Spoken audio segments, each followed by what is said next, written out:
Hello friend, welcome to my channel. आज के इस वीडियो में हम जानेंगे कि निबंध कैसे लिखें कि बोर्ड एग्ज़ाम में एक भी नंबर ना कटे। सबसे पहले आप निबंध लिखते समय ये ध्यान दें कि आप टॉपिक वाइज लिखें। और दूसरा ये है, देखिए आज हम वही 5 टिप्स लेके आए हैं जो हर टॉपर्स फॉलो करता है। अगर आप भी करते हैं तो ज़रूर भरोसा रखिए कि आपका भी अच्छा से अच्छा अंक आएगा। तो चलिए दोस्तों, शुरुआत करते हैं आज के इस वीडियो में। देखिए सबसे पहले टॉपर्स क्या करते हैं, विषय को पूरी तरह समझना। टॉपर्स पहले, जैसे कि यहाँ मेरा बेरोज़गारी पे है निबंध, तो सबसे पहले टॉपर्स ये करते हैं कि बेरोज़गारी को पहले समझते हैं कि आखिर सोचते हैं थोड़ा देर कि आखिर बेरोज़गारी क्या है, बेरोज़गारी का कारण क्या हो सकता है, दुष्परिणाम क्या है, उपाय क्या है, उसी तरह से उपसंहार भी। उसके बाद टॉपर्स क्या करते हैं, उसके बाद टॉपर्स साफ़ सुथरी रचना में लिखते हैं, साफ़ सुथरी भाषा में लिखते हैं टॉपर्स। जैसे कि आप कहीं पे काट दिए या जल्दबाजी में, कुछ बच्चे क्या करते हैं कि जल्दबाजी में घसी पीटी जैसे भी हो, बस वो सीधा डायरेक्ट लिखते जाते हैं, पेज भरते जाते हैं। ऐसा नहीं करना है, पेज नहीं भरना है। उसके बाद टॉपर्स क्या करते हैं, भाषा सरल और शुद्ध। कुछ बच्चे वर्तनी में भी गलती कर देते हैं दोस्त, तो ये आपको नहीं करना है, भाषा सरल और शुद्ध ही लिखना है। उसके बाद क्या करते हैं टॉपर्स, क्या करते हैं, विचारों की क्रमबद्धता। तो ऐसा नहीं है कि कुछ ऐसे पहले यहाँ पे भूमिका या बेरोज़गारी का कारण, दुष्परिणाम, उपसंहार ये सब दिया नहीं और स्टार्ट हो गए line by line 2 page 3 page भरते जा रहे। पेज नहीं भरना है। जैसे कि आप भूमिका लिख रहे हैं, उसके बाद बेरोज़गारी का क्या कारण है, तो ये टॉपिक वाइज लिखना है। उसी तरह टॉपर्स क्रमबद्ध रूप से लिखते हैं। उसके बाद है कि शब्द सीमा का ध्यान। कुछ बच्चे क्या करते हैं, शब्द सीमा पर ध्यान नहीं देते हैं कि कुछ 1.5 पेज लिख देंगे कि 1 पेज लिख देते हैं या कम ही लिख देते हैं। ऐसा नहीं करना है, आपको शब्द सीमा का ध्यान रखना है। जैसे कि बोर्ड एग्ज़ाम में शायद 200 से या 220 शब्द शायद रहता है, तो जितना बोला गया है उतना लिखना है। उसके बाद चलिए फ्रेंड, तो आज आप समझ गए होंगे कि कैसे लिखना है निबंध। तो चलिए फ्रेंड, अब शुरुआत करते हैं। आज के इस वीडियो में हम लाए हैं कि बेरोज़गारी, ये मोस्ट इम्पोर्टेंट टॉपिक है बेरोज़गारी पे, कि हर बार बिहार बोर्ड ये क्वेश्चन पूछ लेता है। चलिए, भूमिका सबसे पहले हम टॉपिक वाइज देंगे कि भूमिका में क्या लिखना है ये समझिए। भूमिका में ये लिखना होता है कि जितना भी आप ये लिख रहे हैं उसका ये पूरा परिणाम क्या है, एक मिला जुला संक्षिप्त रूप में जितना लिख रहे हैं उसका एक संक्षिप्त रूप यहाँ लिखते हैं। उसके बाद आपको बेरोज़गारी का कारण, इसमें कारण भी लिखना हो। उसके बाद इधर है बेरोज़गारी का दुष्परिणाम, उपाय और उपसंहार। तो चलिए फ्रेंड, बेरोज़गारी आज के समय की सबसे बड़ी समस्या है। भूमिका में जैसे आप समझ चुके हैं कि इसमें संक्षिप्त में लिखना है, जो भी आप नीचे पूरा लिख रहे हैं कि बेरोज़गारी आज के समय की सबसे बड़ी सामाजिक और आर्थिक समस्याओं में से एक है।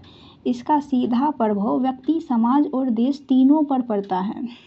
जब किसी शिक्षित या योग्य व्यक्ति को उसकी योग्यता के अनुसार काम नहीं मिलता है तो वह बेरोज़गार कहलाता है। जैसे कि आप पार्ट 2 में हैं या MA में है या कोई डिग्री किए हैं, लेकिन आप अभी काम कर रहे हैं लेबर मजदूर का, या कोई बहुत बड़ा डिग्री है और छोटे पद पे हैं, तो ये आप बेरोज़गार ही कहलाए आप। उसके बाद देखिए संक्षिप्त रूप, अब इसके बाद लिखने के बाद आप टॉपिक चेंज कीजिए। ऐसा नहीं है पूरा पेज नहीं भरना है। बार बार बोल रहे हैं कि ब्लैक पेन और ब्लू पेन का यूज कीजिए। जब भी आप बोर्ड एग्ज़ाम में लिख रहे हैं तो ब्लैक पेन और ब्लू पेन का यूज कीजिए और ऐसे इंची से इसे हेडलाइन दीजिए। उसके बाद बेरोज़गारी के कारण में लिखना है कि भारत जैसे विकासशील देश में बेरोज़गारी की कई कारण हैं। सबसे बड़ा कारण है जनसंख्या वृद्धि। आज हम लोग देख रहे हैं कि पहले चीन था, लेकिन अब हम लोग विश्व में सबसे ज़्यादा जनसंख्या वाले देशों की श्रेणी में धीरे धीरे आ गए हैं, जिससे कि हमारा रोटी कपड़ा मकान सब चीज़ का कमी यहाँ पे हो रहा है हमारे भारत देश में। उसके बाद है कि हर साल लाखों लोग नौकरी की तलाश में निकलते हैं, लेकिन नौकरी सीमित होती है। सब चाहता है कि हमको जॉब हो, लेकिन नौकरी तो सीमित है। अब ऐसा नहीं है कि आप जॉब की तलाश में अभी आप बैठे हुए हैं, कुछ भी नहीं कर रहे हैं। तो दूसरा कारण है शिक्षा प्रणाली। पहला तो कारण था जनसंख्या वृद्धि, हम यहाँ बेरोज़गारी का कारण देख रहे हैं। दूसरा कारण है शिक्षा प्रणाली, तो जो सिर्फ डिग्री देती है लेकिन व्यावहारिक कौशल नहीं है। तो देखिए फ्रेंड, कुछ ऐसे भी होते हैं सिर्फ डिग्री, जैसे कि बीए में एडमिशन करवा लिए, कुछ भी नहीं, तो ये तो डिग्री ही हुआ ना। हमारा देश का शिक्षा थोड़ा सा मान रहे हैं कि कमज़ोर है। उसके बाद लिखना है कि उसके बाद यहाँ से लिखना है, लेकिन व्यावहारिक कौशल नहीं है।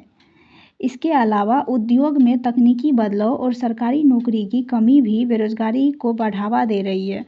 सरकारी नौकरी भी कम है, सीमित है, इस वजह से।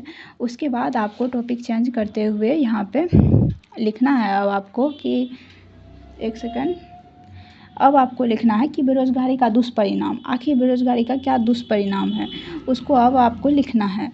तो चलिए फ्रेंड, अब आप दुष्परिणाम में क्या लिखेंगे कि बेरोजगारी व्यक्ति को मानसिक तनाव, निराशा और हीन भावनाओं की ओर ले जाता है। बेरोजगारी से लोग टेंशन में, चिंता में आ जाता है, इसी सब को लिखना है। उसके बाद लिखना है कि इससे अपराध, चोरी और समाज विरोधी गतिविधियां बढ़ती है, साथ ही देश की आर्थिक प्रगति भी धीमी पर हो रही जाती है। देखिए फ्रेंड, तो आज हम लोग का बेरोजगारी इतना बढ़ चुका है कि किसानों को भी सही ढंग से जितना उसका लागत है वो भी नहीं निकल पाता है, या कोई बड़े जॉब बीपीएससी यूपीएससी का तैयारी करता है, नहीं होता है तो वो निराश हो जाता है, उसका चिंतित हो जाता है। तो यही सब लिखना था दुष्परिणाम में। उसके बाद लिखना है फ्रेंड कि समाधान के उपाय, आखिर बेरोजगारी है तो इसका समाधान का क्या उपाय है। बेरोजगारी, अब देखिए फ्रेंड कि बेरोजगारी से निपटने के लिए सरकार को स्वरोजगार और स्टार्टअप्स को बढ़ावा देना चाहिए। उसके बाद स्वरोजगार मतलब खुद का रोजगार होना चाहिए कुछ। उसके बाद है फ्रेंड, शिक्षा को रोजगार उन्मुख बनाना ज़रूरी है। अब रोजगार उन्मुख किसको बोला जाता है फ्रेंड, तो ऐसा शिक्षा सिस्टम जो सिर्फ डिग्री ना दे बल्कि छात्रों को ऐसा ज्ञान दे जिससे वो खुद का रोजगार अपना बना सके।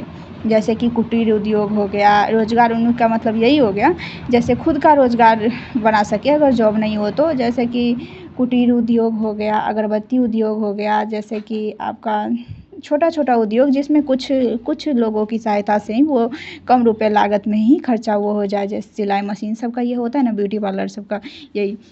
उसके रोजगार उन्मुख में आजकल हमारी सरकार ये भी कर रही है कि जगह, जैसे कि अब बीए जो है 4 साल, ग्रेजुएशन 4 साल का हो गया, उसमें स्टूडेंट को एक अलग से विषय भी लेना पड़ता है। जैसे कंप्यूटर हो गया, जगह सरकार जो है फ्री में कंप्यूटर केवाईपी सब सिखा रही है, जिससे हमारे देश में बेरोजगारी कम पड़े। उसके बाद है फ्रेंड कि तकनीकी और व्यावसायिक शिक्षा से युवाओं को हुनरमंद बनाकर उन्हें आत्मनिर्भर बनाया जा सके। ग्रामीण क्षेत्रों में लघु उद्योग को प्रोत्साहन देना भी एक अच्छा उपाय है। देखिए फ्रेंड, लघु उद्योग उसको बोला जाता है, छोटा उद्योग, छोटे पैमाने का उद्योग जो कम खर्च में, कम लागत में ही हो सके। उसके बाद है फ्रेंड, अब आपको फिर टॉपिक चेंज करके लिखना है उपसंहार। उपसंहार में क्या लिखना होता है कि जितना भी आप लिखे उसका निष्कर्ष क्या था, सबका संक्षिप्त रूप। तो चलिए फ्रेंड, अब देखते हैं कि उपसंहार में क्या लिखे। देखिए, बेरोजगारी एक जटिल समस्या है, लेकिन यदि सरकार, समाज और युवा मिलकर प्रयास करें तो इस पर काबू पाया जा सकता है। अब देखिए, बेरोजगारी एक बहुत बड़ा समस्या है, लेकिन अगर सरकार, समाज और हम खुद प्रयास जब तक नहीं करेंगे तो बेरोजगारी को जड़ से ख़त्म नहीं किया जा सकता है। ये हमें समझना पड़ेगा। सिर्फ हमारी सरकार ही नहीं है, सिर्फ हमारी सरकार ही कोशिश नहीं करे, हम लोग को भी कोशिश करनी पड़ेगी। उसके बाद है फ्रेंड कि हमें केवल नौकरी पाने की सोच नहीं बल्कि रोज़गार देने की सोच भी विकसित करनी चाहिए। ऐसा नहीं है कि अगर हमें जॉब नहीं हुआ तो हम बेरोज़गार होकर, निराश होकर बैठे रहे। आप कोई कुटीर उद्योग, लघु उद्योग तो कीजिए। फ्रेंड, उम्मीद करते हैं कि आपको ये वीडियो समझ आई होगी। प्लीज़ समझ आया तो प्लीज़ लाइक करें, सब्सक्राइब करो, चैनल का बेल आइकन दबाना ना भूलें। आप हो सके तो आप स्क्रीनशॉट लेना चाहते तो ले लीजिए।